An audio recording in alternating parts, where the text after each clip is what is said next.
Our politics cafes are for all members of the public over the age of 19 and aim to talk about the hard-hitting issues affecting our society and local communities. The college is proud to support the concept of social justice through everything we do, and we do our best to ensure that within our capacity as an adult further education college, we are very much part of the local, regional and national community. The college is now open for business and delivering courses. We have adapted our offer and we are now offering residential, non-residential and online only courses, along with correspondence courses for people with no access to technology. To find out more, please take a look at our website. And our next Politics Cafe will be in October and is about social housing. Information about that event will be on our website soon. Just a few housekeeping things to go through with you all. All guests apart from the speaker will be muted. We will be recording this session and putting it up on our YouTube channel.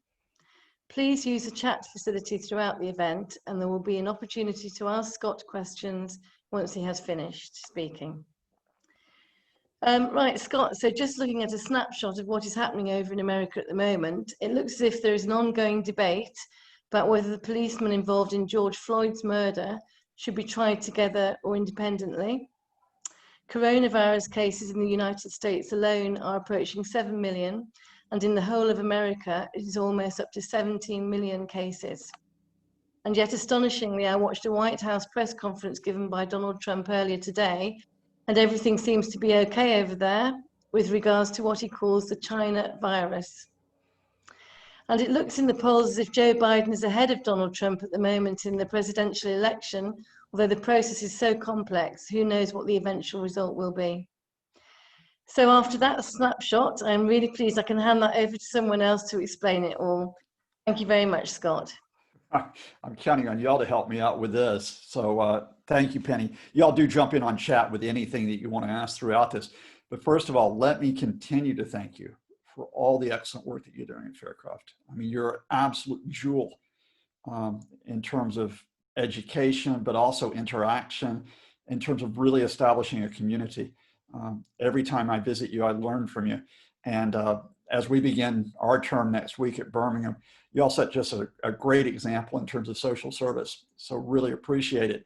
And indeed saying that, because of this great new virtual world, one of the assets, if I can help in any way or whatever, is that I've got 2 courses which are run at Birmingham. One's on global history, one is on media and politics.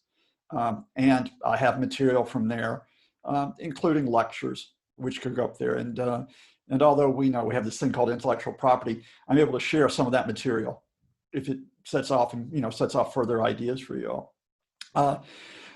Well, Penny, that's quite a bit that we got to get through. And it's like, I don't know if y'all are like this, but like every morning when I'm trying to deal not only with US politics, but UK politics, and then around the world, I'm like, I don't know. Where do you begin? And so I think when it's talking about the US, I think you've name checked certain things, which is like Black Lives Matter, the social and economic issues that are connected with that, healthcare, education, of course, police violence, community relations, economic justice. But then you've got the coronavirus pandemic passing the 200,000 dead mark this week. We've got the economic effects of that. And you've got longstanding issues such as whether you have a national healthcare system, whether you have gun control, even if this was not an election year. That would be a heck of an agenda to be taking on, but it's all within this crucible of the election, magnified this past week by the death of the Supreme Court Justice Ruth Ginsburg and this attempt by Trump and the leaders and the Republican leaders in the Senate to rush through a replacement. So where do you start? Penny, I don't know if it's possible for me to share a screen. It is, hurrah. I am going to see if I can find the correct screen. Dink, there we go. And if you don't mind, I'm going to share a few things from this in a little bit of promotion, if you don't mind. One is, this is EA Worldview, which is simply working as a journalist and working with colleagues who are journalists and academics, how we deal with this on a day-to-day basis. Some of you may know that in 2008, I launched this site with the help from others because I wanted to write on a daily basis to keep up with things. And so do check in, but for example, this morning, to tie into our discussion, we're talking about the response in Louisville, Kentucky, to what has occurred with the effective decision that 3 police officers who were involved in the killing of an African-American woman in March will not face murder charges. In fact, will not face any serious charges. And there have been marches across the United States in response to that, sort of an echo of the marches after the George Floyd killing back in May. And then this is the big story that I think is really, we're ahead of other media on this, is that Donald Trump is going to try to undermine the election, and he's going to try to stay in office if he loses narrowly, and that is linked to his attempt to pack the Supreme Court with his people, as it were. So that's EA. This is America Unfiltered, which is a new project launched in March with Dublin, University College Dublin, the Clinton Institute. Again, it's got commentaries on a running basis, a daily basis. And indeed, just to highlight one of these, we've just put up, we just did a podcast with Brian Klaas yesterday, one of the top experts on US politics. He's based in London, and that podcast just went live about an hour ago. And I mean, Brian was absolutely on top form, covering a whole range of issues with the elections. You know me, I'm camped out on Twitter all the time. So if you are on Twitter, quite often the latest that is running, or just say hi to me off of a direct message, the EA Worldview account on Twitter, Facebook, which has latest election news, but also every morning a song for the day to keep us cheered up. The specials today. Some of us older folks may remember them. Vote for me. And then on October the 8th, the University of Birmingham is organizing. It was initially for alumni, but it is now open. So myself, but with some smarter people, my friend and colleague Liam Kennedy, who's with me on America Unfiltered, Michelle Cressfield, who's from history at Birmingham, and the former British Consul General in Chicago, Stephen Bridges, will be discussing the election in detail there. So that's sort of hopefully a little bit of value added in case I don't make any sense. But now let me, I guess, tell you where I'm coming from on your initial questions, Penny. If you were to take each of these individual issues, they are absolutely vital issues that deal with social, economic, political tensions in America even before Donald Trump took office. And with Black Lives Matter, which you all will know was started in 2014 after the killing of Michael Brown in East St. Louis by police, again, another unarmed Black American young man. But of course, it builds on, decades of civil rights protest movements that you all know about. Black Lives Matter really sort of has surged. In 2016, we did have mass protest. That ebbed a bit, but the George Floyd moment was a catalyst just because that was on video. Just that you saw a man die on camera, and I hate to be blunt, but that is what happened. And so even though we've had that series of killing of unarmed Black Americans, that just brought it home to people, and brought it home to people who, in a sense, may not have been following this as closely. And that's where the marches begin to get resonance. And I think it's important to note that almost all of those protests have been peaceful, that about 75 to 80% of Americans in the early weeks and months of the protest supported them and said we need to address the issues of them. But far from this being the decider in the election, this is Donald Trump's lifeboat, or his first lifeboat in the election, because Trump can't win it on management of coronavirus. There's too many Americans who've been affected by this. And all the disinformation, the mismanagement, the blaming of the scientists, the blaming of the Chinese that you mentioned, Penny, I don't think it gets him off the hook. I don't think the economy gets him off the hook, because he had hoped this would be his hashtag winning approach, that he could say the economy is continuing to grow, even though Barack Obama, really the Obama administration, that recovery started soon after the Great Recession of 2009. Trump was going to try to claim credit for all of it. And that might have worked, but the US GDP contracted 9.5% between April and June, the greatest contraction in recorded economic history. So unless you have a huge surge between July and September, and that would be announced in mid-October, unless you have that huge surge, that doesn't get him the election. So what do you do? What Trump did, he initially tried to do it in June. I don't know if you remember when he appeared in front of the White House and threatened to use the military, and they tear gassed protesters in the park nearby. And they, peaceful protesters just sitting there reading, singing, whatever. They tear gassed him so he could walk across to the church and hold that Bible upside down. That was the first attempt. That didn't work very well.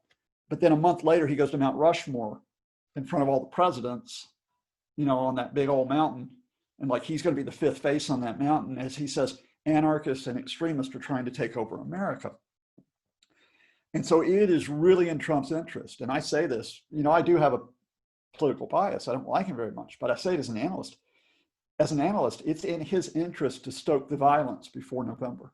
It is not in his interest that it goes away, because that's going to reinforce his approach, which is, I'm not going to try to bring all Americans together. I'm going to go to my camp, and I'm going to try to pull enough people into my camp with this sort of culture of fear tactic.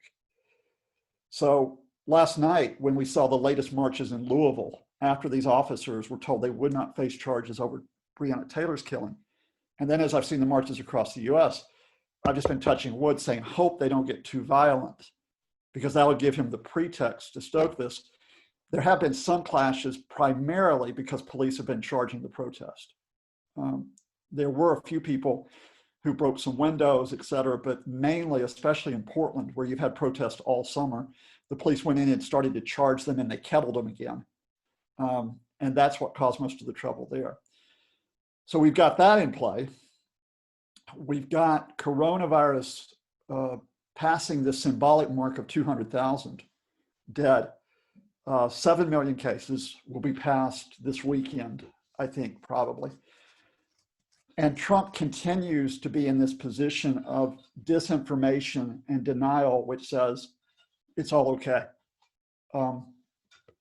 Y'all will probably know that that position came under a lot of strain a couple of weeks ago with the revelation from the journalist Bob Woodward in the book that he's publishing, that Trump, when he spoke to him in February and March, kept talking about the deadly stuff.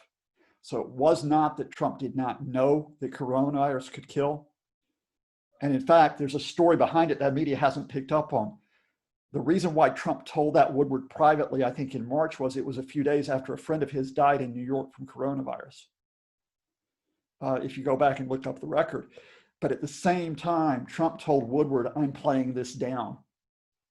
Now, the pretense is that Donald Trump doesn't want to panic the American people, which is a pretty thin pretense, given that he's quite willing to panic the American people on the immigration, on Mexicans invading us, the Chinese attacking us, so that doesn't really wash. The whole idea is Trump has just always wanted coronavirus to go away because it threatened the stock market. And because it threatened the stock market, it threatened the economic upturn that gets him reelected. Simple as that. Bang, bang, bang. Again, the problem for Trump is that it's not just that coronavirus is killing Americans and that you may have 250,000 Americans dead by election day. The initial coronavirus attack, the epicenter of it were in states that would vote Democrat. But this summer, because Trump forced or pushed governors into removing the restrictions, the social distancing, the issue that we've got here right now, right? That caused a surge in the states where governors lifted the restrictions quickly. And they were states like Georgia, where my parents live, Arizona, Texas, South Carolina, Tennessee, all of them Republican voting states. So Black Lives Matter, coronavirus, economic downturn, and then the twist this past week, last Friday when Ruth Bader Ginsburg died. God bless her. I mean, she is an absolute icon. And if you get a chance, drop by EA Worldview, an excellent article by Fiona DeLandris of Birmingham about Ruth Ginsburg. An advocate, but in a way which always observed the law, not politicizing the law, for equality. She never called them women's rights. She always talked about civil rights, where men and women are treated equally, which I think is the right way to play it. in terms of gender-based rights. She tried to hang on until after the election so Trump could not name a replacement, and she just couldn't do it. Pancreatic cancer. And as soon as she died, Trump, and I think, to be honest with you, a person who is almost as dangerous, to show my bias in US politics, the Senate Majority Leader, Mitch McConnell, said, that's it. We're going to confirm a justice before the election. Now, this is unprecedented. The only other time that a justice has died this close to an election was in 1864. It was Roger Taney, the Chief Justice. And on that occasion, Abraham Lincoln, you all heard of him, postponed the nomination until after the vote. Now, quite clearly, Trump and McConnell don't want to do that. They want to try to swing this court politically, not only, well, on a number of issues. They want to try to do it possibly to overturn Roe v. Wade, which is the Supreme Court decision almost 50 years ago that legalized abortion. They want to get a more forceful court against immigrants, both legal and undocumented immigrants, which could possibly lead to the deportation of hundreds of thousands of what you call dreamer immigrants, young, undocumented immigrants who came with their undocumented parents when they were children. But Barack Obama legalized their status in 2012. We're talking about a rollback of voting rights, which could occur. We're talking about a rollback possibly of gender-based rights. I suspect transgender issues will be among them. In other words, this court could make a huge social and economic difference. And Trump and McConnell are probably going to nominate a woman named Amy Coney Barrett, who is a very far, hard right, arch conservative judge who has said in the past, I will be guided by my Catholic faith when making decisions, which of course is a no-no, given that the United States is supposed to have separation of church and state. So be that as it may, the other advantage for what Trump hopes for from that sudden change in events is that instead of talking about coronavirus, talking about Black Lives Matter, talking about the economy, people would talk about the Supreme Court, which he thought would be more favorable for him. And of course, what we've seen in the past 24 hours is at least that tells you that you can't even plan on that on a week-by-week basis, because today it's not the Supreme Court issue that's got the lead in American newspapers. It's the protest after what happened regarding Breonna Taylor's case. Anyway, that's my opening spiel, but happy to take it wherever y'all want to. If you want to, if you'd like me to go into detail and project where I think the election might go in a normal circumstance, I can talk to you about the states that are in play at presidential level, can talk to you about the equally important fight for control of Congress, which really rests on about 10 Senate seats that are up for grabs. Can talk to you about the state and local level, because that's always important to know that what happens in New York is different from California, different from the South. And I can talk to you about Donald Trump's plan to sort of cling on to his desk in the Oval Office if he loses the election, and hope that no one can force him out. Scott, thank you very much. If we could just unmute and give a round of applause to Scott for that snapshot of America. Thank you. Thank you all very much. I have to say, it's really nice to see people not wearing masks as well. Very refreshing. We're wearing masks around the college and communal areas, of course, which we need to do, but it's nice to be somewhere where I don't have to wear them. So thank you very much, Scott. I mean, thank you for your offer of talking about Donald Trump and his cunning plan to remain in office, whatever happens. I think that would be a really good start. Please, everybody, feel free to put your questions in chat or raise your hand or something. The floor is yours until 12 o'clock now. Okay, so Scott, thank you very much. If you could just maybe start with that one. Yeah, I mean, I've seen this coming for months. And it's always interesting because whenever I do media interviews, we put them up on EA Worldview, and I go back and say, look, did it make sense what I said a few months ago? What we've known, first of all, is that, as is the case with most elections, that it comes down to a handful of states. In fact, there's actually more states that are up for grabs this time. There's actually 13 states that I think could swing either to Biden or Trump. And if all of those 13 states went to Biden, then Biden wins in a landslide, something around about 400 electoral votes to about 135 for Trump, because it's not a popular vote that decides the US elections. It's this very unusual system where California gets 55 electors on a winner-take-all basis. Washington, D.C. has only 3, then all the others in the middle. So those 13 states, if Biden took them all, huge landslide. If Trump wins all 13 states, of course, he stays in office legitimately, although there's the issue of voter suppression we can talk about. But if, as expected, some of those states go for Biden and some go for Trump, you're probably looking at a Joe Biden victory. The projection right now is about 330 electoral votes to around about 200. But again, let's say Joe Biden wins some of those states by only 1 or 2 or 3%. What Trump began doing a few months ago, supported by a guy named William Barr, who he put in as his political appointee as Attorney General at the start of 2019. And Barr is not there as an impartial head of the Justice Department. Barr is there to enable Trump. So he started saying months ago that mail-in ballots were going to be fraudulent. Now, I need to be very clear about this. As an analyst and as a teacher and as a journalist, I go on each day and say, look, mail-in balloting has a long history in the United States, which goes back to 1860s. It was used during the American Civil War and for the first time. It's been used by some states on a massive basis where all of their elections are by mail-in balloting. It's been used increasingly in other states, and in 40 years of elections, Heritage Foundation has tracked this, and that's a right-wing think tank, not a liberal think tank. Heritage Foundation has found less than 1,300 fraudulent mail-in ballots in 40 years of elections at state and federal level, right? But Trump keeps arguing that in effect, the Democrats are going to stuff the ballot boxes with mail-in balloting with millions of votes. And you can track that all the way back to the spring. Now, part of that is because Trump, if he loses, will declare that the election is rigged. He did that in 2016, if you remember, before the election. He thought he was going to lose it, so he said it was going to be rigged.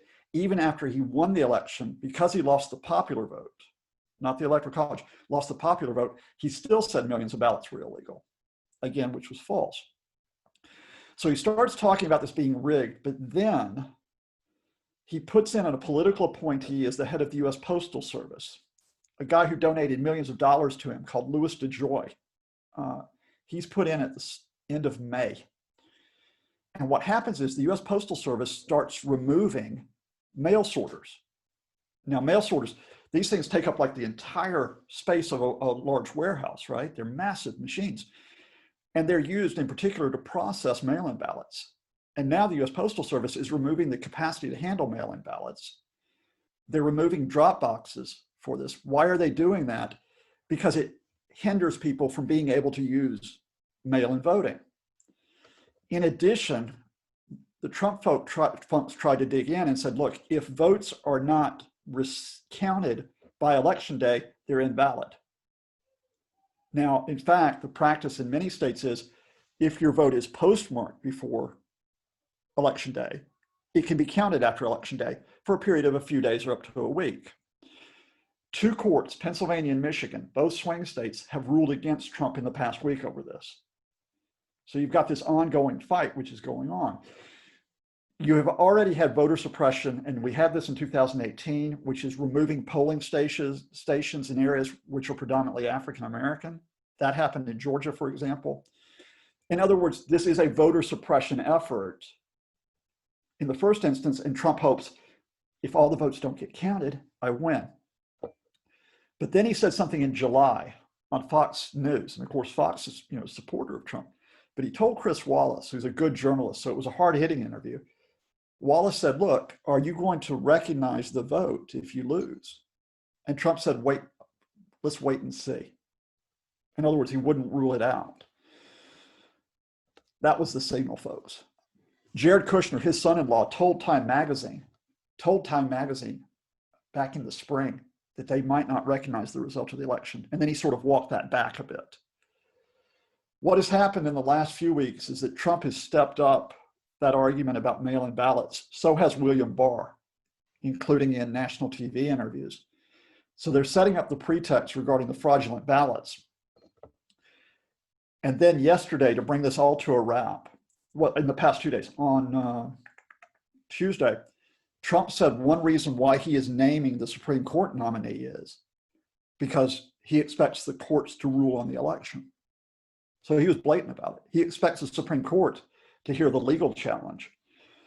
And then yesterday he was asked point blank by a reporter, will you recognize the outcome of the election? And he said, we'll see what happens. And then he said, get rid of the ballots, get rid of the mail-in ballots, and it'll all be okay.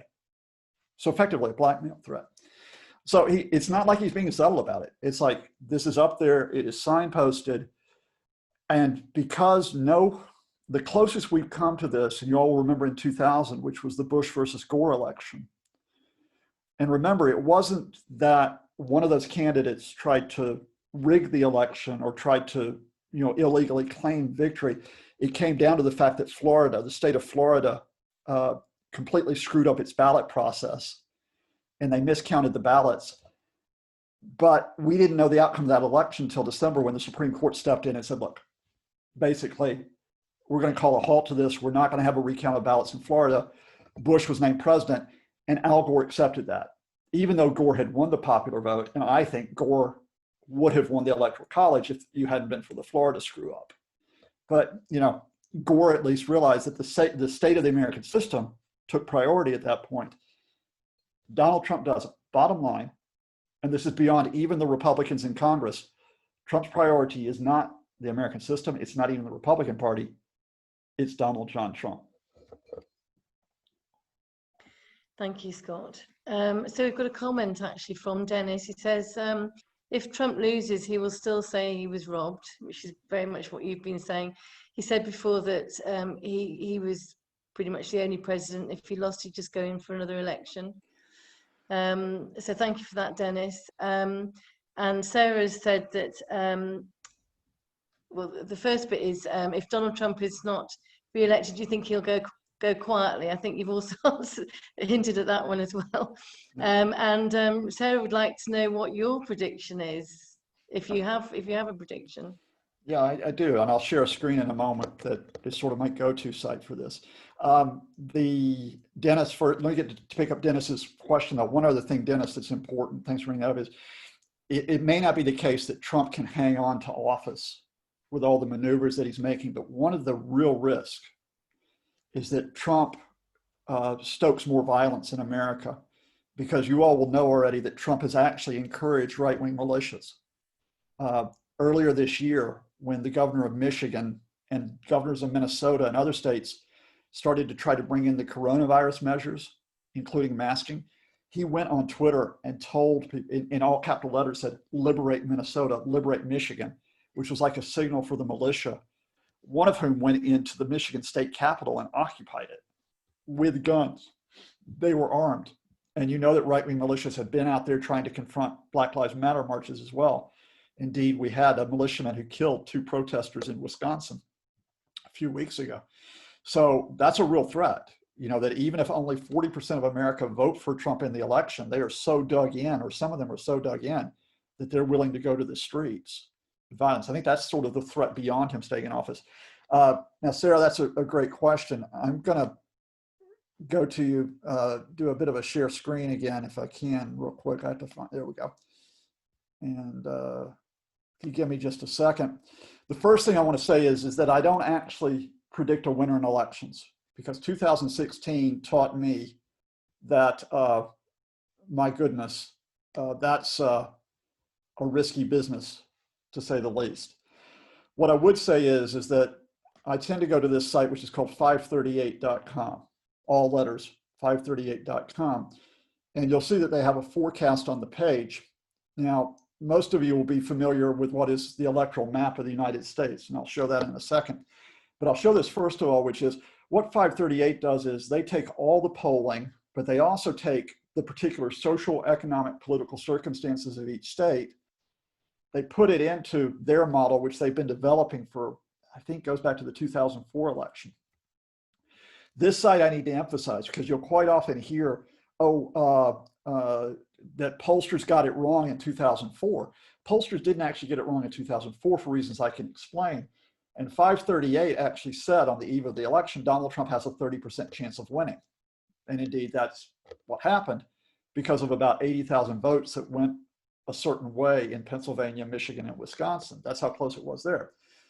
right now, 538 saying, and I think this is about right, that Joe Biden's a 3-1 favorite to win. What is important for me, though, however, is not to say, oh, quote, Biden's going to win. It is, all right, how do you go deep? And this is an extremely useful map for me. This is their tipping point map. And what it does is it takes every state, and the bluer the state, the more likely that Joe Biden would win it. So that's Washington, for example. Oregon, definitely will go for Trump. Minnesota, I think it's an 89% chance that Biden will win that. The tipping point state, you'll note, is Pennsylvania. Now, Pennsylvania went for Trump in 2016. It was one of the 3 key states that swung. They're projecting that Biden will win it at this point by about 4.5% on the vote. And they're saying overall they give Biden about a 78% chance of winning Pennsylvania. And if Biden won Pennsylvania and he won Wisconsin, which he lost in 2016, then Biden would have more than 270 electoral votes. There's Wisconsin right there, projected to win by about 6% right now. For Donald Trump to win the election, he not only has to hold on to places like Georgia, where my parents live, and he is in it, the polls are neck and neck in Georgia now. He not only has to hold on to Ohio, and right now 538 says he has to have about a 55% chance of winning. He has to hold on to North Carolina, where Biden is a narrow favorite. And he has to hold on to Florida, which he won in 2016. And 538 says Biden has about a 58% chance of winning that state. And Trump has to hold on to a state that normally is Republican, but is changing very, very quickly, which is Arizona. Large Hispanic population, has an influx of people, especially in the suburbs around cities, who tend to vote more Democrat rather than Republican. So it's a red state turning purple, to use the language you use. And right now, Biden's got about a 65% chance of winning that. So that's a tall order for Trump if this is a normal election.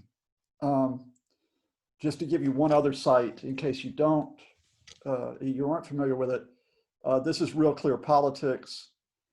And Real Clear Politics will bring up for you there's the convenient map to put all 50 states then on a, red states Republican. The lighter red states are ones that are leaning Republican that are in play, like South Carolina, Indiana, Missouri, Montana, normally secure Republican states. The blue states, the big states of California and New York, who have 94 of the 535 electoral votes between them, 538 electoral votes between them, I should say. They will go Democrat, by huge margins. You've got other states that are a bit lighter, like New Mexico, Colorado, and Oregon, that the Democrats won. And then you've got the toss-up states. And what's interesting here is that a couple of those toss-up states we're used to. We're used to Florida being a toss-up state. We're used to Ohio being a toss-up state. Michigan, Wisconsin, the last election showed they're a toss-up state. But look at Arizona, normally Republican state, and Texas.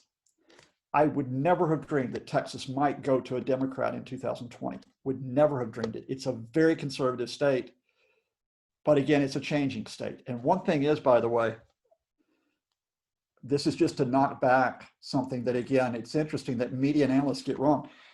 One of the things that has hurt Trump has been his anti-immigrant campaign.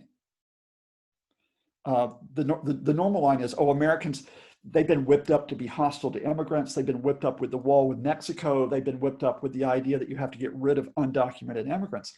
If you actually look, the Republicans have lost a lot of congressional seats along the southern border of the US. And a lot of voters have swung against the Republicans on the immigration front line in Arizona and Texas. The people that tend to dig in with Trump over immigration are people who are far away from it.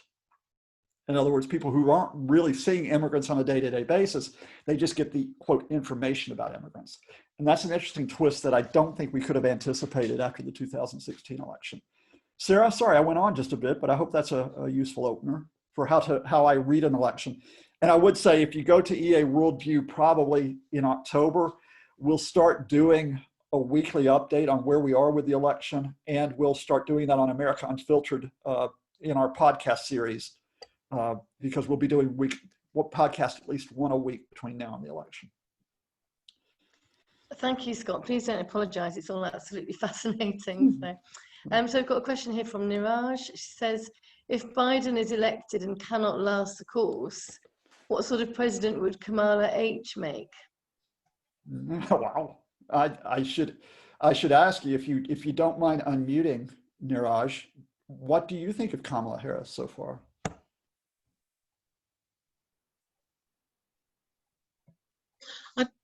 Scott, I don't know much about her. I'm excited because of her background and her Jamaican and Indian heritage. I've liked what she said so far, but I don't know much about her politics and so on. And I think on some topics, sometimes she tries to stay safe in what she's saying so far. So I'd like to know her more. Yeah, that's great. First of all, Niraj, what I found encouraging, because American politics has not been encouraging, and the state of the country has not been encouraging, not just for the last few years, but for the past couple of decades. Even the Obama period was a bit fraught with the reaction to him. I found it really encouraging. Kamala Harris, and initially people said, oh, this is the first African-American woman who might become vice president. Absolutely right. And then somebody started saying, oh, by the way, she's the first Asian American woman who may become vice president, which I think is equally important, because quite often we forget about that diversity, that it includes Asian Americans, including those from India. Her personal background, you all may know it, which is that her mother came from India, that she was a renowned breast cancer specialist. Her father is a renowned economist. They met at Cal Berkeley when they were students, married. I think Kamala has, I'm trying to remember, I think it's just she and one sister, if I remember correctly. They divorced. They're amicable, but they divorced. So Kamala was raised by her mother, single mother family, which she speaks quite often about. It's an interesting background in terms of where she gets values from. That's the first thing that I find interesting. Her trajectory is that she started off as a prosecutor in California. She was a prosecutor, became the top prosecutor, the district attorney in San Francisco, and she was a pretty tough prosecutor. Because that's what prosecutors are meant to do. Prosecutors are meant to take people, and they're not meant to get them off the hook. They're meant to prosecute.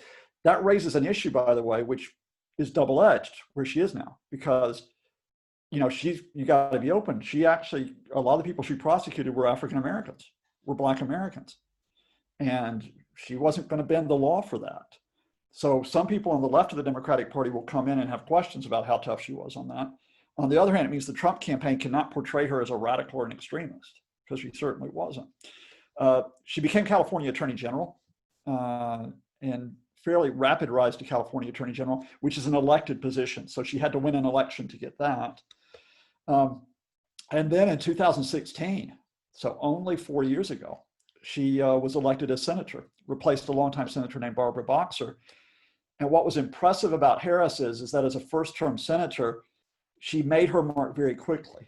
She got onto a couple of important committees. So she was on the Senate Judiciary Committee. You might remember a Supreme Court nominee named Brett Kavanaugh, who got through after a very controversial set of hearings. I don't like Kavanaugh, I gotta be honest with you. I don't like the fact that, as far as I'm concerned, he did carry out acts of sexual abuse when he was a teenager. That's my personal bias. What I'll say to you about Kamala Harris's role in that is she was a very firm but fair questioner of Kavanaugh, and she did that with Trump's nominees for the 2 years before the cabinet hearings, as soon as she came in. So she is smart, she is tough.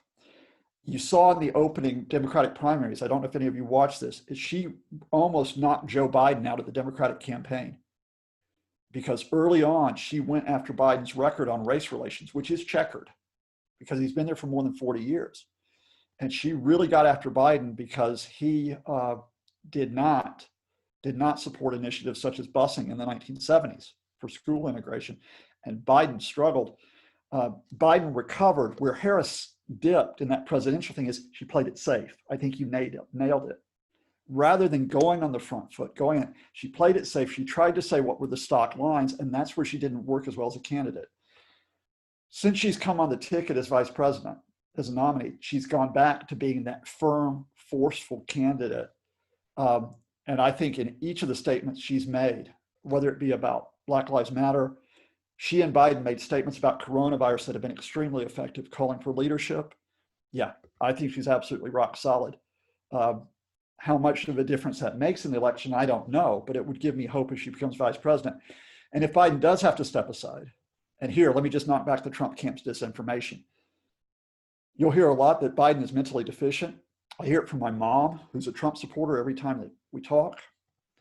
That is disinformation. You will know that only one of the two presidential candidates this year has had to take a cognitive test. You know which candidate that was. Do any of you know why Donald Trump probably took that cognitive test in late 2019? Would you like to hear a special story? There's only a ripple of it that came out. Trump unexpectedly had to go to Walter Reed Hospital in November 2019. Check the dates on this. Story is that he may have suffered a mini stroke. When you suffer mini strokes, what are the tests that you take as part of checking out what has happened? They include a cognitive test. And Trump, when he was interviewed in July by Fox TV, there's this moment where Chris Wallace holds up the cognitive test, which is 35 basic questions, like, can you identify this animal? It's an elephant. Can you say these words back to me? Person, father, mother, church, TV. And Trump bragged to Wallace, I aced that test. That was brilliant, right? I don't think he realized what was going on. So Joe Biden is quite sharp. Joe Biden is quite fit. You actually will see him in terms of videos. You know, he's in his late 70s, but he bikes regularly. The reason why they say Biden is deficient and why there's this question of whether he can last in office is actually a very interesting one, which has to do with prejudice. How many of y'all know that Joe Biden had a serious stammer? In fact, has a serious stammer. Do you know that? He had to conquer that when he was a teenager to try to gain confidence. And he's had to try to deal with that all through his political life. When Joe Biden tries to speak a bit too quickly, or when he's in the flow and so on, he's having to fight the stammer and he will slip. And so, for example, a couple of days ago, instead of saying 200,000 coronavirus deaths, he said 200 million. Yeah. You know, that's what the Trump people know, and they've tried to play it out. But heaven help us, if Joe Biden has to step aside in first term, or if what I think is more likely, if he decides he wants to be a one-term president, Harris in 2024, I'm okay with that. Great, thank you. Janet asks, why do you think populism is on the rise in both USA and Europe? Is it due to a response to mass migration?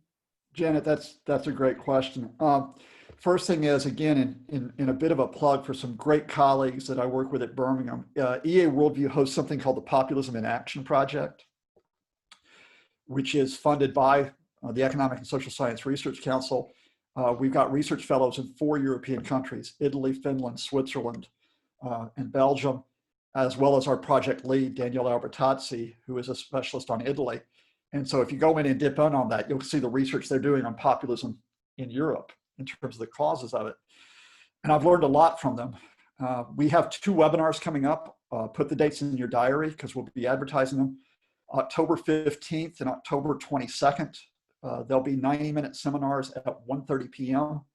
This is jointly between the Populism in Action Project and the Clinton Institute in Dublin.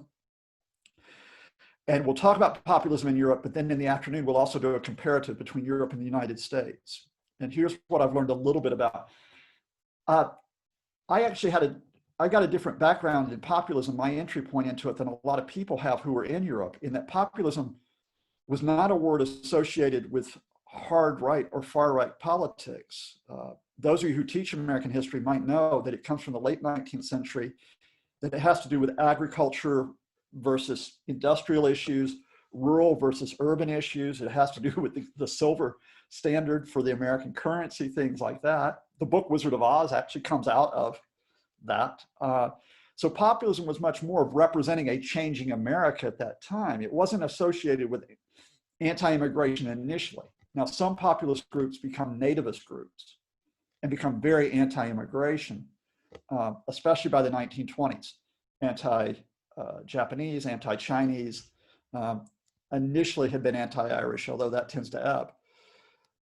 So populism in the United States has a different trajectory than if you talk about populism, if you associate populism with being the hard right, the far right group, Marie Le Pen's group, RPF in France, with Alliance for Deutschland, AfD in Germany, the League in Italy. I think rather than using the blanket term populism, you've got to go to each country and go to the issues that spur those movements that we tend to slap the populist label on. What happened in Europe is that immigration was very much a catalyst. So rather than these being populist movements, they call themselves populist movements because everybody thinks populism, or they think it's, oh, that's a good thing. They represent the people. They tend to be nativist movements, nativist and nationalist movements. Some of them will be anti-EU, not all of them. Some of them will be, they differ in their approach to economics. Some of them are neoliberal in their economic position. Some of them come more from the left-wing approach on economics. So that can vary when you move from populist group. Some of them, like the Belgian group, has to do with the fact that Belgium is a multicultural, multilingual country. So it's the Flemish versus the Walloon question within Belgium. So it moves from country to country. What I would say is that the differences in the United States is that very few people in the United States would actually come into, quote, populism from the basis of the issues, in that I am a populist because of those issues. Rather, it's just the label gets slapped on top of it. And the way that Trump did it is make America great again, which is a nativist call. And it is, and I think this is important because this is also true of some European movements, especially in those we don't usually talk about, but Central and Eastern Europe, like Poland and Hungary. It's a white nationalist movement. And that movement, because y'all might know that Steve Bannon, who was Trump's campaign manager and then his first chief strategist, he whipped up, although he would not call it white nationalism, he called it economic nationalism. It's white nationalism. And that means that populism has this particularly American context, which is not just about immigration. It's about the Black American question, the fact that we haven't dealt with our racial questions. And it has to do with the fact, however, and this does have a link back with Europe, which is that the catalyst before Trump is the 2008-2009 Great Recession. A lot of people lost jobs in that recession because even though we had recovery come in since then, the nature of economy shifted. A lot of countries moved away from manufacturing. Manufacturing moved across borders to different areas. They moved into the service industry, but that didn't necessarily bring back jobs for some of the unemployed. And what you saw in 2016 is that we underestimated the fact that 7 years after the Great Recession, a lot of people were still really scared and really angry. And a lot of those folks went in to vote for Trump, not because they were populist, but as much because they had economically, they were scared, they had been suffering, but people then exploit that. And it's the exploitation of that issue, which has really sort of constructed this sort of Trumpism, which calls itself populism. Is that okay? I hope so, because I got people, populism in action, people say, did you do okay on that question? I said, I don't know. But I tell you, and I will tell you, I've learned so much from those folks. And Judith Seistermans, who's our research fellow in Belgium, came to us from Edinburgh. If you go on her Twitter account, did a fantastic thread where you have got the populist party, the right-wing populist Flemish party in Belgium has just taken to the streets. And a couple of its former leaders have been arrested, which means they're stepping up for some reason what's happening in Belgium. Why? Belgium's been one of the hardest hit countries by coronavirus. In fact, it's close to being the leading country in the world per capita for deaths. And that's given them an opportunity to step it up on the streets. That leads me neatly into Mel's question, actually. You've touched on it earlier, but why do you think the USA has been so badly hit by COVID? Because the federal government is criminally negligent. I'll say it to you. How you pointed it, criminally negligent. I mean, we need almost an hour, see me begging to get back to talk to you all to go through and track what happened. But the shorthand of it is this. God, remember when we were sort of laughing a little bit about whether or not we could shake hands? in this, in January and in February, we knew something was up in China. We knew something was up in China. We didn't know how serious it was. Trump's top medical experts and his public health experts, including the health secretary, went to the National Security Council in January, and they said, we've got a problem coming in here, right? We've got to do something about it. And they went to Trump, and Trump told them, don't be alarmist. Told his health secretary, don't be alarmist. So Trump did absolutely nothing in January and February about coronavirus. He told people, and go back, deaths will be near zero, right? We will not have the spread here. This is just a China virus, using that slur that he still uses that you mentioned, Penny. The one thing that Trump did that he's trying to use as a life raft is that they stopped around the end of January, start of February, they stopped entry into US airports from China. Now, a couple things about that. Only a few days before that, Trump had praised the Chinese President Xi Jinping for doing a great job containing the virus. So remember that every time Trump blames China. And remember that every time Trump blames the World Health Organization, which the US has now left in the middle of a pandemic. But the reason why they banned the entry for some people from China, not all people, because American citizens could come back from China, was because Trump has some advisors who really hate the Chinese. Look up a guy named Peter Navarro. And Peter Navarro, who's an economic advisor, he's a trade advisor, not a health advisor, he pushed for that ban on travel from China. And Trump's people said, okay, well, this will look okay. So they slapped a ban on entry from China, but they did not stop entry from Europe. So the first wave of the virus, do y'all remember the first state that got hit by the virus in the US? I love going, it was Washington State. Washington State, Seattle was like the center of this, and they got hit really hard, and they were leading the US in deaths. If you look at the US, if you look at the CNN health tracker, Washington has contained the virus for months, right? But I bet you remember the second states that got hit by it, which was New York. Why didn't New York get hit? New York got hit because, first of all, the virus was already in the US by the time that they locked down, they stopped some China from travel from China. And of course, where do most travelers from Europe land when they go to the US? New York. And so New York got absolutely hammered. Cuomo, and I like Governor Cuomo and what he's done in later stages of the crisis. New York screwed up, by the way, and we need to say this for fairness, by taking, they were panicked that the hospital system was going to break, so they sent people back into the care homes. And they wound up spreading the virus in the care homes because of that. Anyway, the broader story that I'm telling you is through February, through March, through April, the federal government did nothing to coordinate the effort to deal with the virus.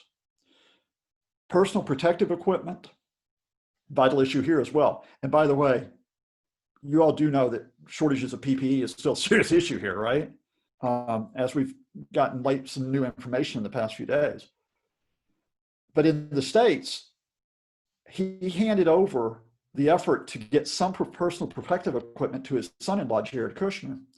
Kushner didn't bring medics into that team. He went to his friends from university, and he went to people from the New York business community, and he brought them in, and they completely mishandled the process.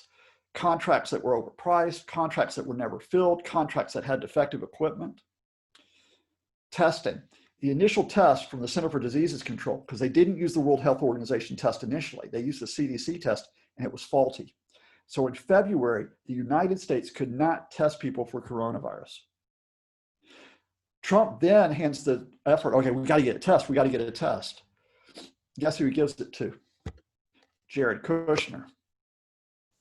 Kushner spends March trying to get tests. They get ineffective tests, they get faulty tests, they get overpriced tests. So now you've had a failure on PPE, you've got a failure on testing. And of course, if you fail on testing, you can't track and trace. They fail on ventilators initially, in the sense that the federal government doesn't coordinate that. It's the states that are left up to fend for themselves. And the states did succeed. Some states have really dealt with this in a very effective way. But then on top of all of that, by mid-March, finally in mid-March, after one of Trump's friends dies, his medical and public health people go to him and I said, look, you have got to put in some social distancing measures. Now, these are largely advisory. They are not a lockdown. They have not been as significant as they were here. But they put this in, and finally on the mid-March, you get this message to all the states which says, all right, we got to have social distancing measures. Dr. Fauci, Anthony Fauci, you may know him. This is when he's very prominent. Within days, Trump says you have to scrap the social distancing measures. You have to scrap the restrictions. Why? Because it's affecting the stock market. Stock market went down in March. Trump says we have to open up the economy by Easter, which is April the 12th. Doesn't get it opened up by Easter, but he then says we have to open up by May the 1st. The first state to lift coronavirus measures, stay at home, social distancing, is where my parents live in Georgia. They did it on April 30th. Georgia had relatively few cases. Before that, it is now 5th in the United States for coronavirus cases, 5th. And it is closing on New York, which is 4th, right? That's just, and you can see why I'm getting passionate about, because my parents are in their 80s, right? And they both vote Trump. They're both diehard Republican, but I still would like them to be around to vote in November anyway. So what has happened now is that Trump has put the priority of the economy over dealing with coronavirus. Other states lift their measures. South Carolina, Tennessee followed Georgia immediately. Arizona came up very quickly. Each of those states then had spikes. And of course, people don't just get viruses within states and they stay within those states. They travel to neighboring states and off we go. You get a resurgence of coronavirus through the states in July, and we still have got about 800 to 900 deaths per day in the United States. And there's no signs that's going to ease, because now you haven't coordinated PPE, you have not coordinated testing, you have no track and trace that's effective, and you have no consistency of guidelines across the states. And on top of all of that, the one thing that most Americans will agree on, which is that you should mask in public, you have a president who's telling his people, don't mask. And every time he has one of those big rallies that he's counting on to get reelected, don't mask. 3 days ago, a Republican lieutenant governor, went before a group of people. I can't remember which state it was. I need to double check. He said, look, we got masks for you folks. We got masks for you. Look, they're red Trump masks. And he got booed, even though they were Trump masks. And he said, oh, wait, they're Make America Great Again masks. And they booed even louder. And he just gave up and said, okay, I know what you're saying. Oh, most Americans, by the way, just on top of this, because of the disinformation about the vaccine that Trump has put out, most Americans have said they will not take the vaccine when it comes out.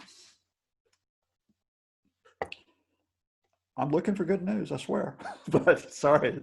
Anyway, it's criminal negligence. And if these people did not have the protection of public office, they would be up in court on charges. That's how serious it's been.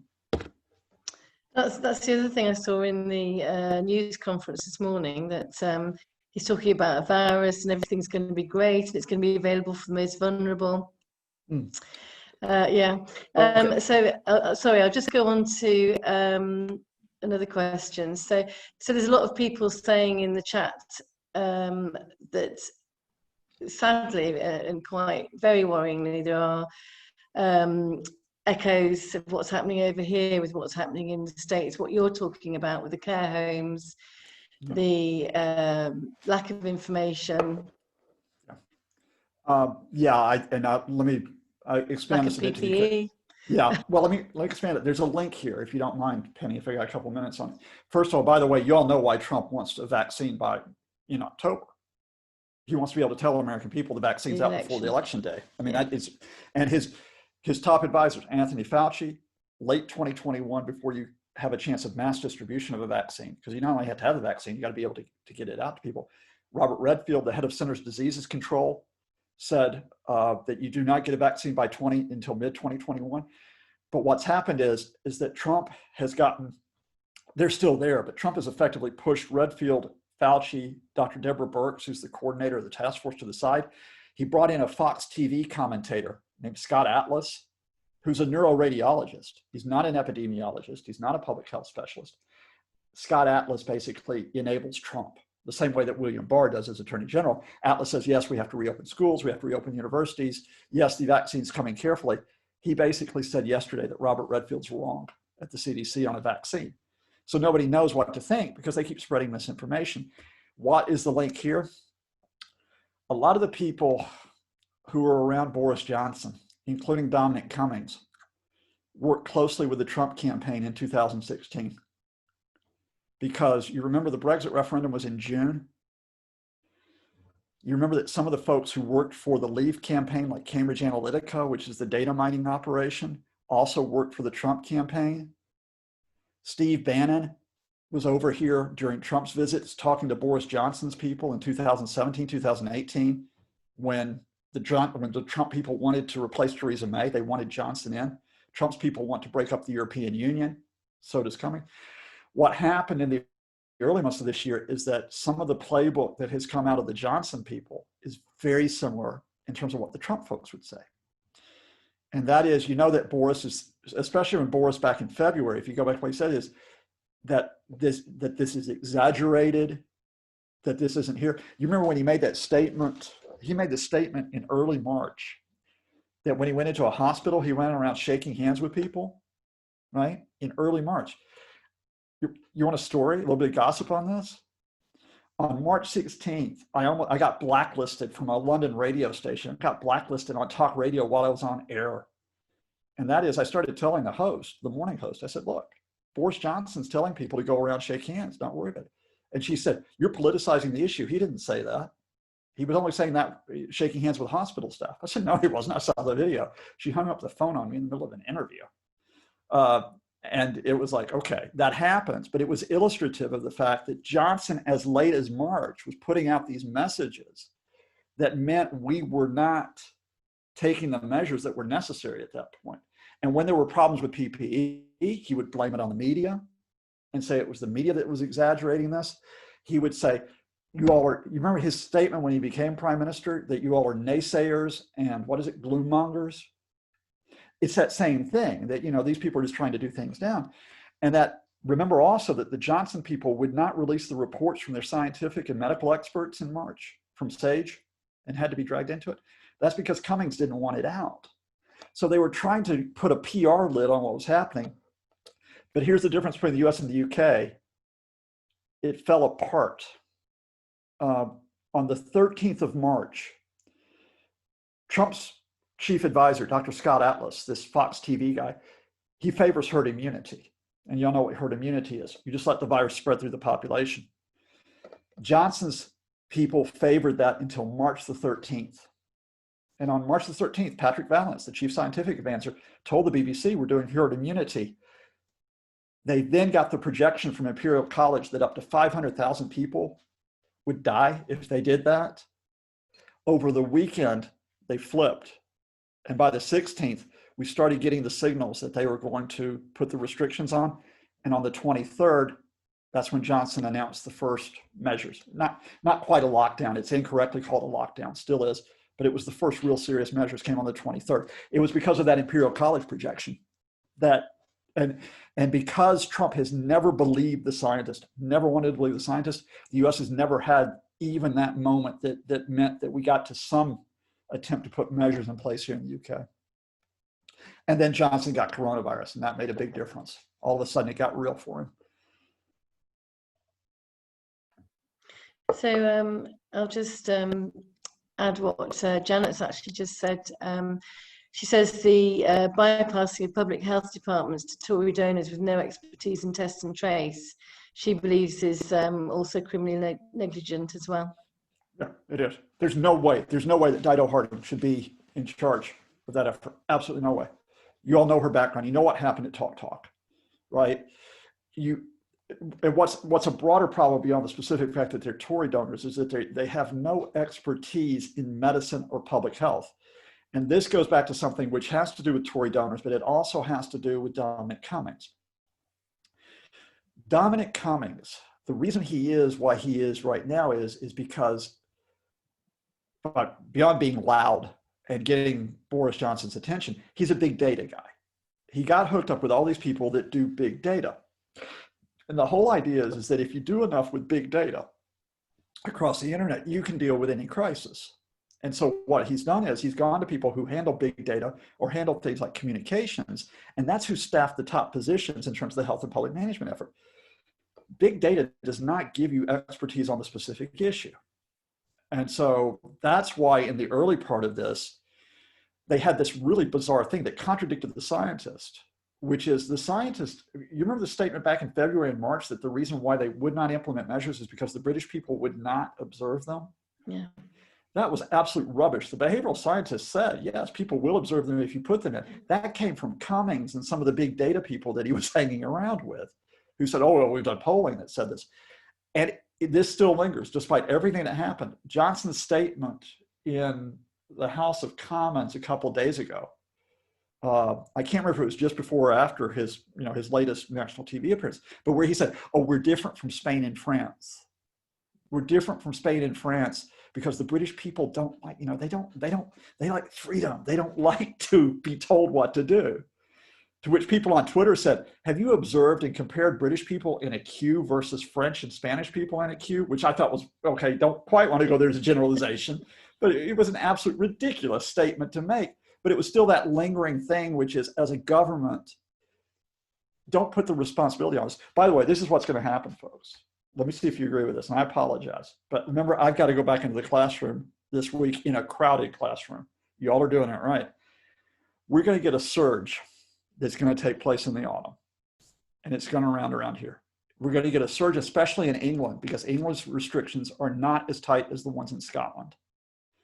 And when we get the surge in England, do you know what the government PR play is going to be from Cummings? It's the public's fault.